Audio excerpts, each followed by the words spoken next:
आपल्या वागणुकीमुळे राजकारण्यांनी भारतीय संस्कृती विद्रूप केली आहे, अशी टीका ज्येष्ठ अभिनेते सदाशिव अमरापूरकर यांनी केली.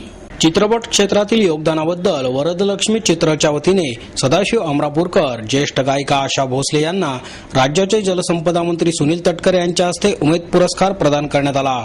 ज्येष्ठ उद्योजक धनंजय दातार, संस्थेचे अध्यक्ष महेश टिळेकर यावेळी उपस्थित होते. प्रसिद्ध अभिनेत्री रवीना टंडन, गणेश यादव, प्रतीक बब्बर, तेजस्विनी पंडित, उमेश कामत यांनाही यावेळी पुरस्कार प्रदान करण्यात आला. सदाशिव अमरापूरकर म्हणाले, राजकारणी व्यक्तींचा आज सर्व क्षेत्रांमध्ये वावर आहे. त्यांच्याशिवाय कोणत्याही क्षेत्राचा विचारच करता येत नाही. मात्र पूर्वीप्रमाणे मान सन्मान त्यांना मिळत नाही. आपल्या वागणुकीने राजकारण्यांनी संस्कृती विद्रूप केली आहे. यशवंतराव चव्हाण यांच्या काळात राजकारण सुसंस्कृत होते. साहित्य आणि कला क्षेत्रातील व्यक्तींना राजकारणी आणि राजकारण्यांना कलाकार मान देत होते. मात्र मान देण्यासारखे राजकारणी आता राहिलेले नाहीत. त्यांचा दिखाऊपणा, निर्लज्जपणा, घातकीपणा लोकांसमोर उघड झाला आहे. आशा भोसले म्हणाल्या, रसिकांच्या प्रेमामुळे जसे माझे गाणे चिर तरुण झाले तशी मी सुद्धा तरुणच राहणार आहे. सदाशिव अमरापूरकरांची मी फॅन आहे. सर्व कलाकारांनी त्यांचा आदर्श ठेवला पाहिजे.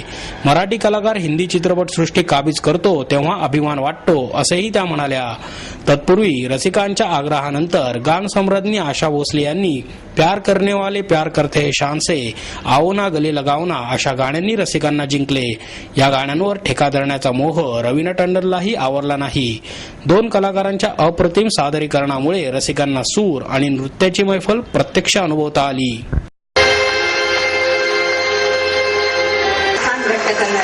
रवीना टंडन अनेक सामाजिक उपक्रमात त्यांनी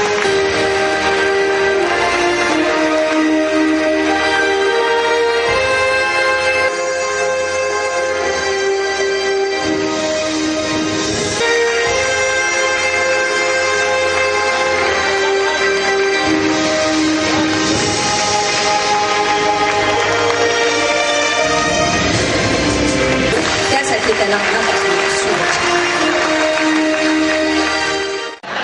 चल ये मेरा दिल प्यार का दीवाना है, दीवाना दीवाना प्यार का परवाना, आता है मुझको प्यार में जल जाना, मुश्किल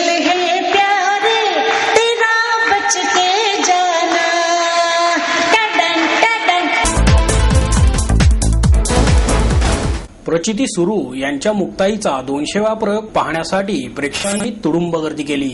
ज्येष्ठ व्यंगचित्रकार मंगेश तेंडुलकर, ज्येष्ठ दिग्दर्शक राज दत्त आणि स्वामी माधवानंद उपस्थित होते. आरोग्याची तपासणी करणारी प्रचिती आता मुक्ताईच्या माध्यमातून समाजमनावर उपचार करत आहेत हे दिसून येते. आमच्यात 100 दोष आहेत याची यादीही तयार आहे, पण गुणांच्या बाजूला 5 पांडवही आहेत हे विसरून चालणार नाही, असे मंगेश तेंडुलकर यांनी आपल्या खास शैलीत सांगून ते म्हणाले. आळंदीतल्या त्या इतर भावंडांबरोबरच मुक्ताईचे स्थानही तेवढेच श्रेष्ठ आहे ते सांगण्याची आज वेळ आली आहे. या प्रयोगाच्या निमित्ताने ते काम प्रचिती करत आहे याचा अधिक आनंद वाटत आहे. 1000 वर्षांपूर्वी संतांनी निर्मिती केलेला हा भावनिक ठेवा त्याला मोल नाही. ती ज्ञानाची, संस्काराची महती आजही ओरडून सांगण्याची गरज आहे. अभिनेते अविनाश खर्शीकर यांनी प्रचितीच्या कामाचे कौतुक केले. उगवत्या कलाकारांना व्यासपीठ मिळवून देण्याचा प्रयत्न असल्याचे कार्यक्रमाच्या आयोजक मेघना वैद्य यांनी सांगितले. डॉक्टर प्रफुल्लता सुरू यांनी लेखन केले असून डॉक्टर प्रशांत सुरू यांचे दिग्दर्शन आहे. या कार्यक्रमास रसिकांचा मिळालेला प्रतिसाद पाहून भरतनाट्य मंदिराने 6 जूनला प्रयोग आयोजित केला आहे. गेल्या कित्येक शतकांमध्ये झालेल्या देवाणघेवाणीतूनच भारत आणि चीन या 2 देशांमधील सांस्कृतिक संबंध दृढ झाले आहेत, असे मत भारत चीन विषयाच्या अभ्यासिका डॉक्टर विजया देशपांडे यांनी व्यक्त केले. वसंत व्याख्यानमालेच्या सुंदराबाई सुराणा स्मृती व्याख्यानातील भारत चीन सांस्कृतिक संबंधांचा उगम आणि मध्ययुगातील प्रवास या विषयावर डॉक्टर विजया देशपांडे यांनी आपले विचार व्यक्त केले. त्या म्हणाल्या, चीन आणि भारत यांच्यातील सांस्कृतिक संबंध हा केवळ चीनी खाद्यपदार्थ आणि चीनी खेळणी यापुरता मर्यादित नाही, कारण चीनमधील सिंगचँग सिल्क रोड या मार्गावरील गेल्या शतकांमध्ये झालेल्या उत्खननात सापडलेल्या बौद्ध लेण्या, शिलालेख आणि विविध ग्रंथ, हस्तलिखिते यावरून भारत चीन यांचे भाषा आणि खगोलशास्त्र, वैद्यकशास्त्र अशा विविध ज्ञानांची देवाणघेवाण झाली असून चीनमधील राजा मिंग आणि सम्राट अशोक नंतर ते सैनिकांवर उपचार करणारे डॉक्टर कोटनीस आणि आताच्या शाओलिन कराटे ज्ञानाची देवाणघेवाणीपासून भारत चीन संबंधांचा एक समृद्ध वारसा असलेला दिसून येतो.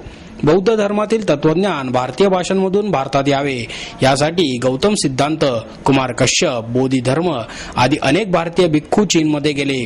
त्यांनी भारतीय संस्कृती आणि विविध ज्ञान शाखेचा चीनी भाषेतून चीनमध्ये प्रसार केला. त्यामुळे भारतामधील विविध बौद्ध लेण्या, शिलालेख, ग्रंथ आणि बौद्ध संस्कृतीचा अभ्यास करण्याबरोबरच विविध ज्ञान शाखांचा अभ्यास करण्यासाठी अनेक चीनी बौद्ध भिक्खू इसवी सन पहिल्या शतकापासून भारतामध्ये येत राहिले आणि भारतातील खगोलशास्त्र, वैद्यकशास्त्र, ज्योतिषशास्त्र, वनस्पतीशास्त्र, रसायनशास्त्र आदी विद्याशाखांमधील ज्ञान आपल्या देशांमध्ये नेले. त्यातूनच इसवी सन 4व्या शतकांमध्ये सूत्र, विनय आणि अधिधर्म या भारतातील त्रिपिटिकांचे भाषांतर चीनी भाषांमध्ये करण्यात आले. हे ज्ञान समजून घेण्यासाठी संस्कृत चीनी, पाली चीनी, संस्कृत तिबेटी अशा विविध भाषांमधील शब्दकोश तयार करण्यात आले असेही त्यांनी नमूद केले.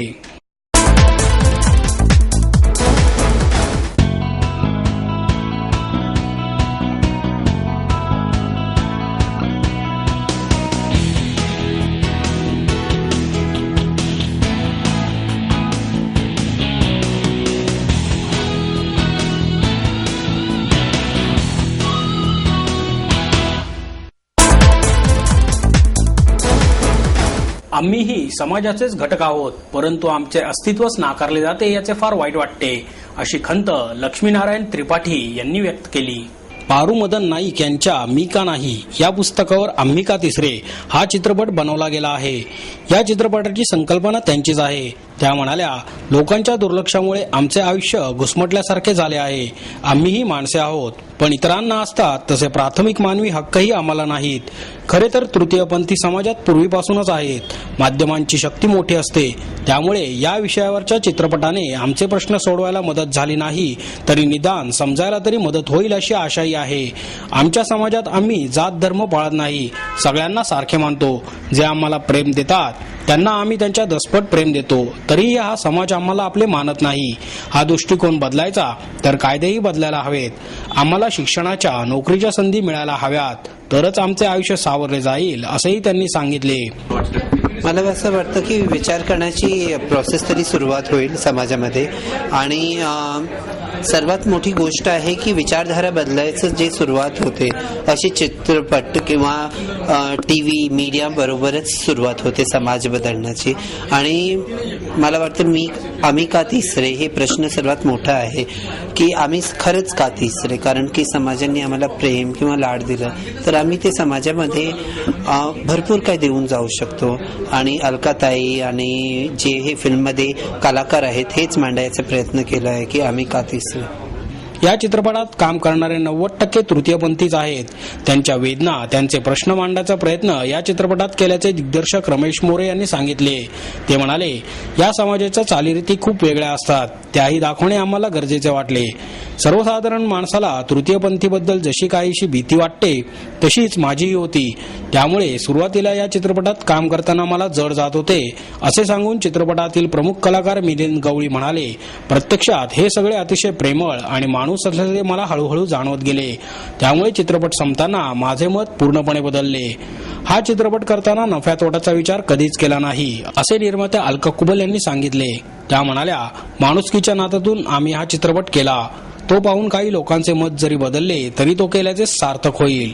हा चित्रपट 1 जूनला सर्वत्र प्रदर्शित होत आहे. आम्ही का तिसरे हे फिल्म मी आणि माझी बहीण शिल्पा मसूरकर आम्ही निर्मित केलेला चित्रपट पूर्णपणे तृतीयपंथी समाजावर आहे. हिजडा समाज. जेव्हा फिल्मवर लिहिलेलं एक पुस्तक ऐकलं, मी का नाही वाचलं, तेव्हा कुठेतरी एक मनातून हलून गेले की वाटलं, एक मेंटल प्रोसेस सुरू झाली की आणि वाटायला लागलं की खरंच आपण माणूस म्हणून या लोकांशी कसे वागतोय. म्हणजे आपण एखाद्या घरातल्या अपंग मुलावर एवढं प्रेम करतो, मतिमंद मुलावर प्रेम करतो, त्याला ओव्हर प्रोटेक्ट करतो, आणि एखादं कुत्रं मांजर जरी घरात असेल तरी आपण त्याला एवढं प्रेम देतो. पण ही तर माणसंच आहेत आणि त्यांचा आपण तिरस्कार करतो, घृणा करतो, त्यांच्याकडे पाहिलं की आपल्या कपाळावर एक आठी उमटते. तर असं वाटतं हे आपण किती चुकीचं वागतो या जगात. हे देव वगैरे कोणी पाहिलं नाही, पण मला असं वाटतं की माणुसकी असणं खूप गरजेचं आहे. आणि तिथेच वाटलं की या सिनेमाची निर्मिती करावी. हिजडा समाजाविषयी लोकांमध्ये खूप संभ्रम आहेत की हे कसे जगतात, त्यांचं मरण कसं असतं. मीच जेव्हा लक्ष्मीनारायण त्रिपाठींना भेटले तर त्यांनी एवढं कॉपरेट केलं आणि त्यांच्यामुळे हा सिनेमा अजून सुंदरतेने आम्ही प्रेझेंट करू शकलो.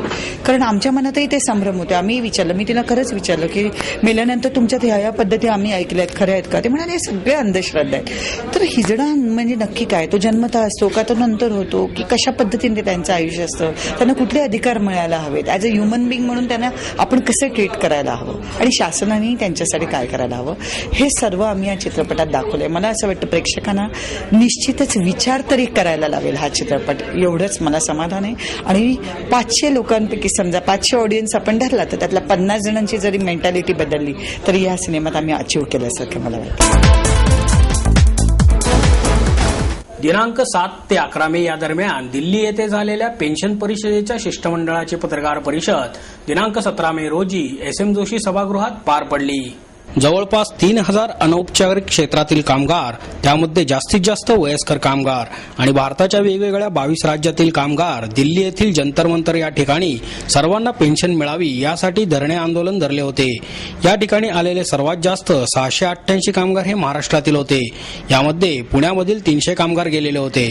यामध्ये हमाल पंचायतीचे 80 हमाल, कागद काच पत्रा कष्टकरी पंचायतीचे 100 कचरा वेचक, त्याचबरोबर घरगुती काम करणाऱ्या महिला, मोलकरीण पंचायत, मोलकरीण संघटना, अपंग संघटना, अंगणवाडी कर्मचारी सभा, अहमदनगर, सांगली, कोल्हापूर, उस्मानाबाद, बीड, मुंबई, नागपूर या शहरातील संघटनेचे असंघटित कामगार या पेन्शन परिषदेला उपस्थित होते.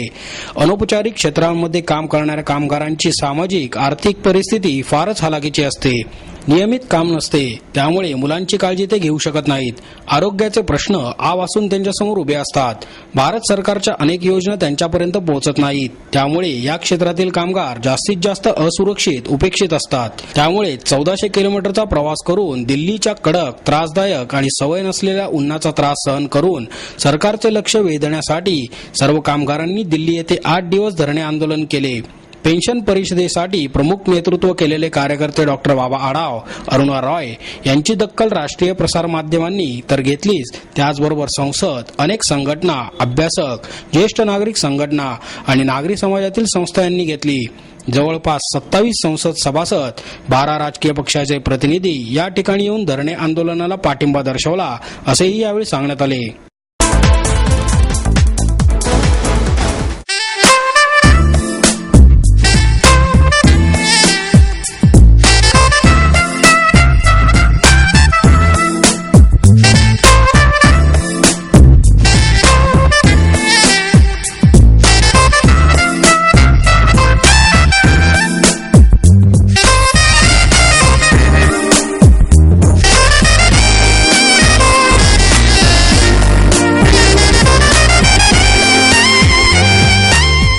आणि याबरोबरच हे बातमीपत्र संपलं. पुन्हा भेटूया उद्या याच वेळी. नमस्कार.